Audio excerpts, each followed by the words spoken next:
মরক্কোকে 2-0 গোলে হারিয়ে বিশ্বকাপের সেমিফাইনালে উঠে গেল ফ্রান্স। শেষ বাঁশি বাজার সঙ্গে সঙ্গেই স্টেডিয়ামের দৃশ্য বদলে যায়। একদিকে ফরাসি খেলোয়াড় ও সমর্থকদের উল্লাস, অন্যদিকে মরক্কোর ফুটবলারদের চোখে অশ্রু। বিশেষ করে দলের অধিনায়ক আশরাফ হাকিমি নিজের আবেগ ধরে রাখতে পারেননি। স্বপ্নভঙ্গের কষ্টে তিনি কান্নায় ভেঙে পড়েন। পুরো ম্যাচ জুড়ে মরক্কো লড়াই করেছে সাহসিকতার সঙ্গে। একের পর এক আক্রমণ চালিয়েও ফ্রান্সের শক্তিশালী রক্ষণভাগ ভেদ করতে পারেনি তারা। অন্যদিকে সুযোগ কাজে লাগিয়ে জয় নিশ্চিত করে ফরাসিরা। ম্যাচ শেষে হৃদয়ছোঁয়া একটি দৃশ্য দেখা যায়। ফ্রান্সের তারকা খেলোয়াড়রা এগিয়ে এসে হাকিমি ও মরক্কোর ফুটবলারদের সান্ত্বনা দেন। কারণ ফুটবলে জয়পরাজয় থাকলেও সম্মান আর ভালোবাসা সবসময়ই সবার উপরে। মরক্কোর যাত্রা এখানেই শেষ হলেও তারা কোটি কোটি ফুটবলপ্রেমীর হৃদয় জয় করে নিয়েছে।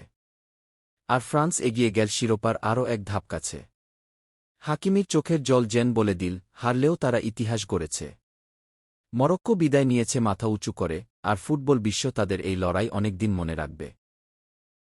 আপনার মতে মরক্কো কি এই টুর্নামেন্টের সবচেয়ে অনুপ্রেরণাদায়ক দল? মন্তব্যে জানান ম্যাচ শেষে আবেগাপ্লুত আশরাফ হাকিমি বলেন, আমরা আমাদের সবকিছু মাঠে উজাড় করে দিয়েছি। সেমিফাইনালে উঠতে না পারায় অবশ্যই কষ্ট হচ্ছে, কিন্তু আমি আমার দল, কোচিং স্টাফ এবং মরক্কোর জনগণের জন্য গর্বিত। আমরা শেষ মুহূর্ত পর্যন্ত লড়াই করেছি। সমর্থকদের ভালোবাসা ও সমর্থনের জন্য সবাইকে ধন্যবাদ। আজ আমরা কাঁদছি, কিন্তু মাথা নত করছি না। আমরা আরও শক্তিশালী হয়ে ফিরবঘি।